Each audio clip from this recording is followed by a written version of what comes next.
বাবানের তো এখন পরীক্ষা চলছে, আর দুটো পরীক্ষা হয়ে গেছে। কালকে আছে 3 নম্বর পরীক্ষা, মানে ইংলিশ। তো ওকে ওর বইয়ে যে এক্সারসাইজগুলো আছে ওগুলোই আমি করতে দিয়েছি। ওগুলো অলরেডি একবার করেছিল, তাও একবার রাবার দিয়ে মুছে দিয়ে আবার নতুন করে করতে দিয়েছি, কারণ ছবিগুলো তো সব আঁকা সম্ভব নয়। আর ও ওইদিকে যখন একটু পড়াশুনো করছে তখন আমি বাবানের ইউকেলেলেটা নিয়ে একটু বাজানো প্র্যাকটিস করছি। বাচ্চাকে শেখানোর আগে মা বাবার শেখাটাও একটু দরকার, তাহলে বাচ্চাদের শেখাটা একটু সহজ হয়ে যায়। তারপরে এখন চলে এসেছি বিকেলে। এখন বিকেল বলা যাবে না, ওই সন্ধে বলা যায়। তো সূর্য একদম ডুবে গেছে। এই যে দেখো আকাশের রংটা কি দারুণ লাগছে।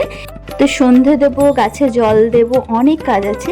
তার আগে এক প্লেট ফল কেটে নিয়ে এসেছি, মানে মোসাম্বিগুলো অনেক দিন ধরে ছিল, তো ভাবলাম আজকেই সব খেয়ে নেওয়া দরকার, না হলে আস্তে আস্তে রসটা শুকিয়ে যাবে, না হলে পচে যাবে।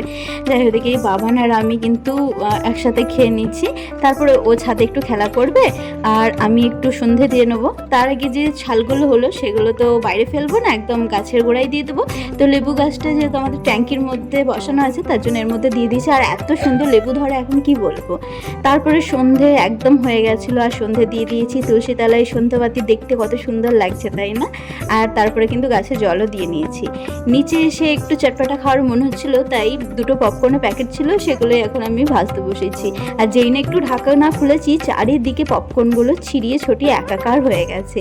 তো প্রথমে একটা প্যাকেট দিয়েছিলাম, ভাবছিলাম হয়তো যে প্রেসার কুকারের মধ্যে হবে না, তো দুটো দিলেই হয়ে যেত। এক ব্যাচ করে আমি তারপরে ভেজেছিলাম। যাই হোক, এইদিকে এখন বাজে ওই 9টার মতো। সৌমেন চলে এসছে গ্রসারির জিনিসপত্র নিয়ে। তো টুকটাক গ্রসারি আমাদের লাগতেই থাকে, একবারে বাজার করা হয় না। এই যে এখানে সমস্ত জিনিস ও নিয়ে চলে এসছে।